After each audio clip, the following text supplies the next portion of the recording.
What is going on, y'all? I just got done mowing the lawn, and it's a beautiful sunny day out here in South Jersey. Um, was doing some work in the garage last night, and I wanted to show you guys what I was doing, and I also tested the car again, so let's get to it. Also, this is my bird. Let's see if he stays there. He might be scared of this thing. No, he stays there. He's just curious. But yeah, that's him. He sits there and he watches me while I work on my car and stuff. Sometimes I bring him out in his cage and we hang out. Over here, somewhere, maybe this little black mark, it's hard to see, but I was testing the car in my driveway because I don't want to drive it on the street. And I just wanted to rev it up, peg it. I got it to like 8,000 RPMs or something. And I just want to show you guys the data. So this is basically the cam crank screen, and it has cam sync error. Cam sync error basically occurs when the cam signal doesn't match up with the crank signal perfectly. And as you can see, there was a couple spikes in the cam timing which drove that. But for the most part, I mean, there were even some really high revs like over here, for example, where the cam errors didn't occur. Now, on an OEM distributor setup with this AEM ECU, that is common to have some of those errors. It's not a lot. You can basically get around it by telling the ECU to smooth the signal or ignore it to an extent. But when it gets crazy like it was when the car was breaking up, it doesn't work. So we attached the laptop, we started the logs, we started it up, everything worked fine. Crank probability was 100 from the start, and then basically we just kind of like put it under load in the driveway, which is like, I guess, like a couple of pulls over here. But I didn't obviously drive the car in the street because it's, it's not registered or inspected or titled, or it's not registered or inspected or insured. So just in the driveway, which I own. But yeah, so that's looking good. So there's that. And then I also wanted to show you guys some stuff I did in the inside of the car. So let me first pop the hood, pop the charger back on, and show you what I'm talking about. All right, so we got the charger on. I wanted to show you guys a little bit of stuff that I did last night in the garage.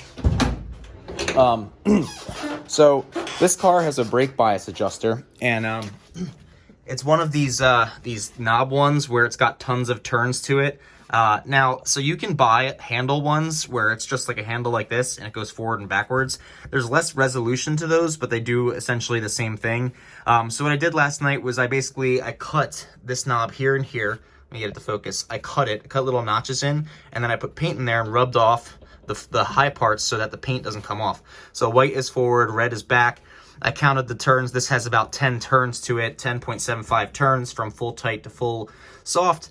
And then I looked at the effects on the brake bias. I also went and I plugged in the values for the sensors. So the sensors have never been calibrated. It's always been 0.5 volts to 4.5 volts, and it just showed up as that on my screen.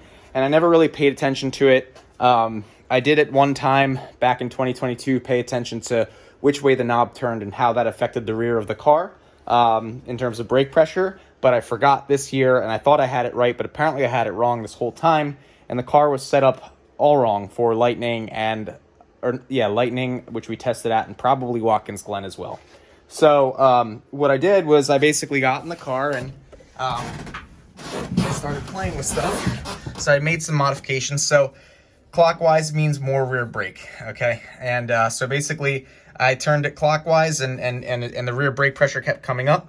One thing that I found out was that the rear brake pressure and the front brake pressure sensors need to go higher because they're only 0 to 1,000 as of now. But I also labeled the dash input where you can connect the ECU for the dash logs, labeled the AFR gauge, oil pressure gauge. These have been here, these labels, and then I went down and I labeled the 5-volt DC plugins, the 12-volt DC plugins, and then positive and negative on the terminals. And then I played with the dashboard as well.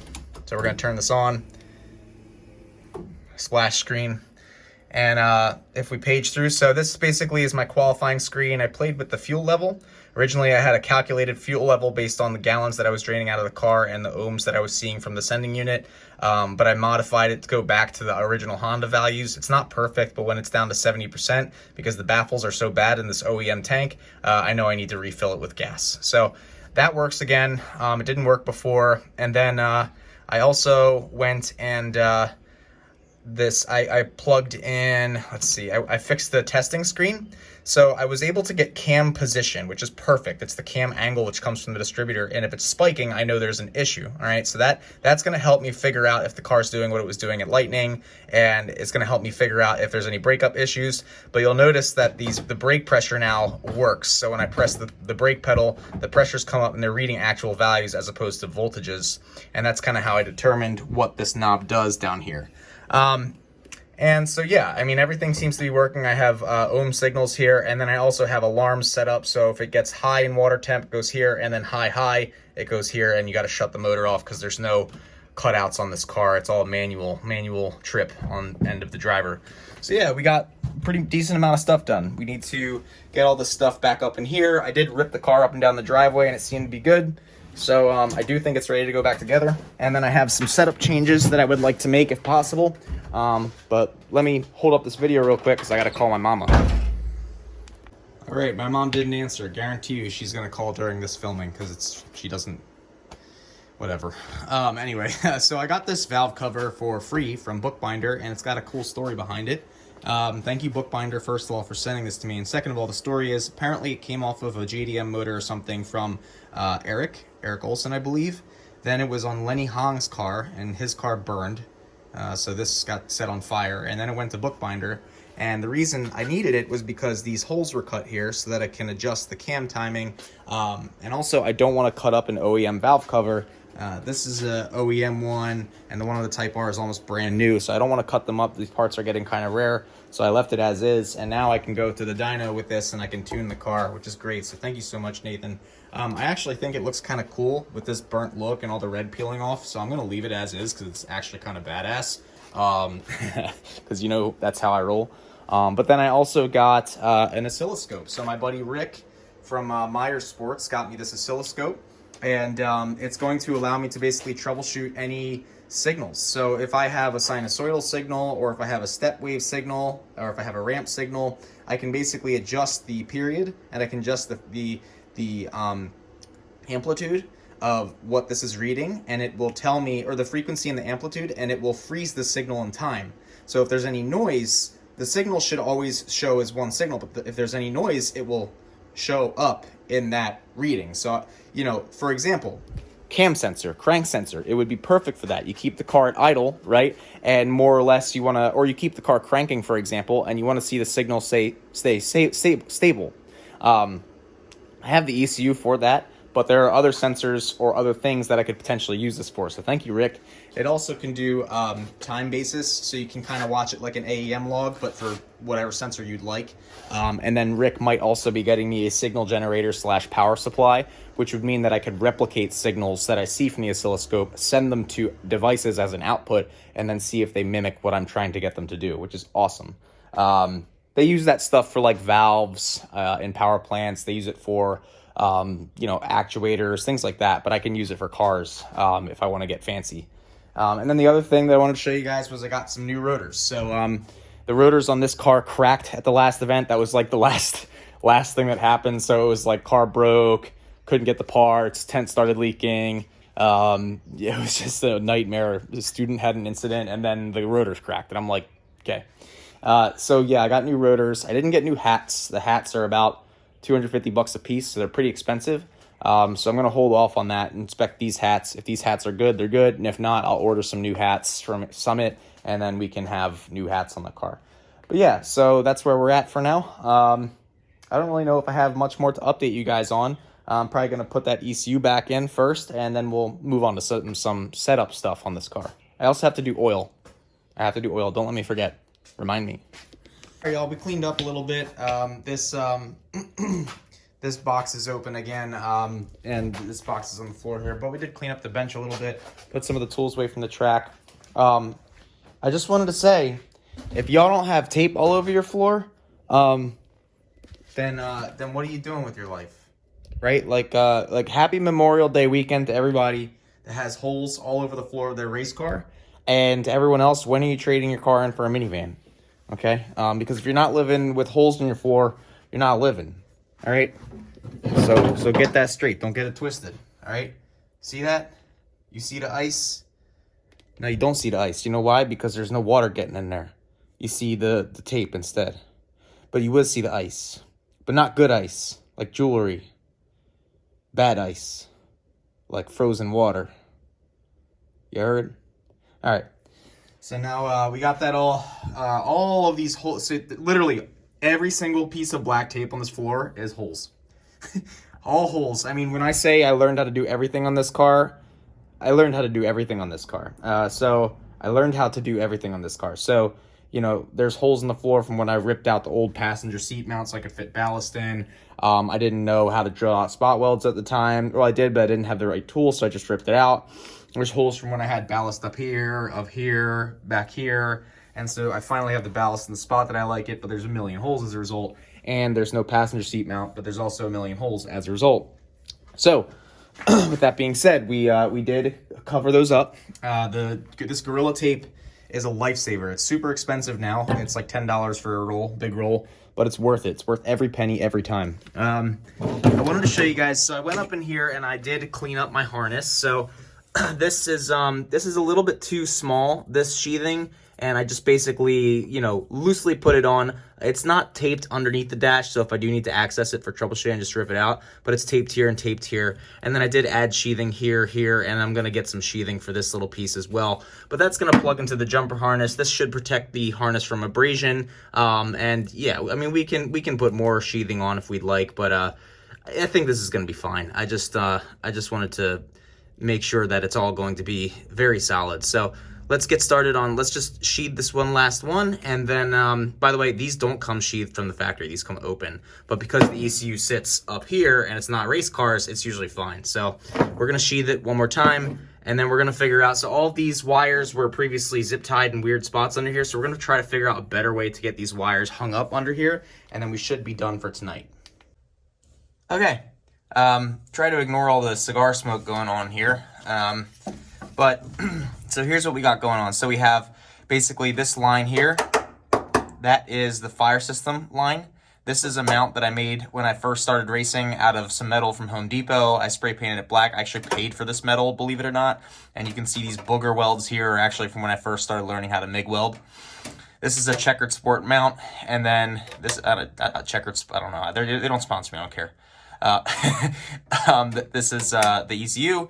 And so then we have this locking waterproof mount here. And basically we have all of the wires looping up now and going and zip tied to the main loom, the body harness of the car. And then all this mess up here, it looks messy, and it is, but it's a lot better than it was. Like there's a zip tie that's holding this little harness, this sub harness up to prevent it from pulling the little tiny wires. I really don't like how, like, you know, if you look at this little tiny mini harness over here, this little CAN bus supply thing, I don't like how there's all these little wires going to the terminal strips, but it's the best I could do with what I had. And I did use like OEM connectors and stuff and tried to make it a little bit fancy, but I really don't know what I'm doing with wiring or with cars in general. So I'm doing my best here. But yeah, so it starts up, it's all plugged in. Closer view. So right here you got, this is a wire to the CAN bus stuff for the dashboard, and then all the way back there you have the coils, and it's all the coil wire, and you have all the signal wires to the ECU, and it's all really nicely zip tied together, so there's no stress or strain on any of the wires for the DTM connectors. And yeah, that's duct tape up there that's covering that hole. And yeah, it's very simple. So it should be fine now. It should be a lot more waterproof than before. This is probably the only spot where water can get into, so I might put some grease around the edges of it, because I do plan on keeping that USB in there to run USB logs. So yeah, it's basically coming together. It's pretty much done for the night, so we're gonna go inside, which is good. I kind of need a break. But first we're gonna put that glove box back in, and then if you look at it from this angle, it's so much better than it was before because all those wires were hanging down before. So now it's all out of the way. The floor is all buttoned up, and we're in a lot better shape than we were before. So yeah. Okay, the dashboard is back in. It is always a pleasure putting this dashboard in. Sorry, the glove box. And when I say that, I am being sarcastic. So the handle actually broke off this. but I got a replacement handle on eBay because the glove boxes actually sell for like $150 on eBay because these cars are old as hell. So I did want to keep my glove box because I keep stuff in it. So some of the stuff which I wanted to show you guys. So we got some HPDE passports. This is the Northeast region. This is the Mid-Atlantic region. This is from back when I was doing DE in this car. I've had this car since 2016. It was a street car first. It was almost completely stock. It just had a fart can. And I did everything to it except for the cage and some wiring stuff that Zephyr did. But yeah, it's got stuff from HPDE 1 to 2 in here. It's got stuff from DE 2 to 3. It's got a review from my buddy Dan Koch in here. He wrote the plug because I used to say the plug about everything. But yeah, this is from back when I was driving the car to the track and just living that DE life. The flash is on. And then of course I have my logbook, a little bit wet, but nonetheless it's got all of the stuff in it from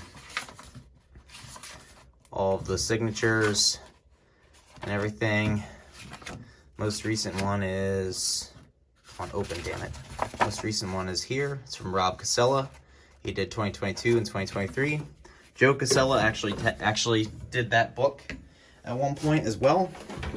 And then we have this in here is my little spare earplugs, but I also have some a statue of the Virgin Mary, a pendant of the Virgin Mary, and then a pendant of St. George. In Eastern Rite Catholic religion, St. George is a very powerful and revered saint. So that's what my mom gave me to keep me safe. And then we have our tire pressure gauge, our notebook, and last but not least, the tire pyrometer. So guys, we are closing it up for the night. I drive on track with it full like that. And yeah, so now the floor well is all cleaned up, thankfully. And yeah, so we should be ready to go. Cool, now we're gonna work on some setup stuff later in the weekend. And yeah, it's all done, guys. So thank you for watching.